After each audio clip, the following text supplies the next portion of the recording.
Ногоон ус хэрэг гараад байгаа маш их цэртэй ханиалгаад байгаа. За мөн одоо халуураад байгаа хоолоо илүүхэр барьсан ийм одоо ханиад бол яг энэ улирал солигдож байгаа үед бол одоо ялангуяа бага насны хүүхдүүдэд бол их тохиолдож байна.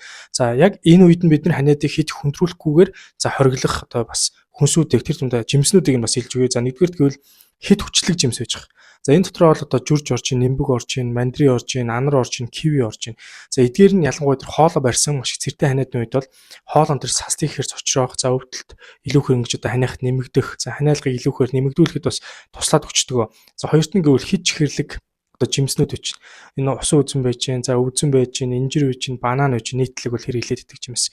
За эдгээр нь бол тэр цусан дахь сахар хэмжээг хит их одоо өндөр болгоход бол нөлөөлж гэн. За тэр бактерийн үржих таатай орчинг бол одоо бас бүрдүүлээд өгч гэн. Тэгээд энэ хоолоо одоо хоолонд байгаа тэр цэрийг илүүхээр нэмэгдүүлээд өгчдөг. За тэр ногоон усыг илүүхээр нэмэгдүүлж өгөхөд бас тусалж өгч идэг байх нэ. За гуравт нь гэвэл одоо хит хүүтэн хүнснүүд байж гэн. Тухайлбал энэ үедээ зарим гэдэж болохгүй. За хүүтэн одоо ус болон хүүтэн ундаа одоо мөстөөд тэр зүйлүүдийг ч юм уу хөлдөөгчнөөс авсан зүйлүүдийг бол хэрэглэж болохгүй. Энэ нь нөгөө хоолоо өвдсөн байгаа хүүхдүүдийн хоолыг илүүхээр цочроогоод илүүхээр хүндрүүлдэг.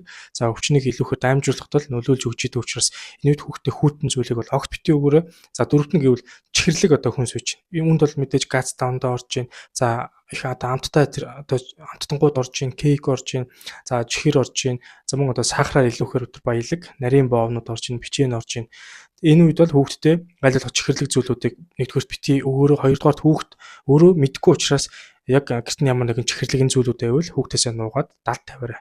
Энэ үед бол бид нар айлуулах хүүхдээ чихэрлэг хүнсийг өхөөс хамгийн сайн татгалзах хэрэгтэй байх нэ. Хэд их одоо сахараар баялаг нэгдүгээр жимс яригдлаа, хоёрдугаар сахараар илүүхэр баялаг одоо хүнснүүд амттангуудын талаар ярьлаа. Энийг яагаад энэ бактерийн халдварын үед ногоон ус гарсан, за цэрэгтэй ханиадны үед хориглоод байгаа юм гэвэл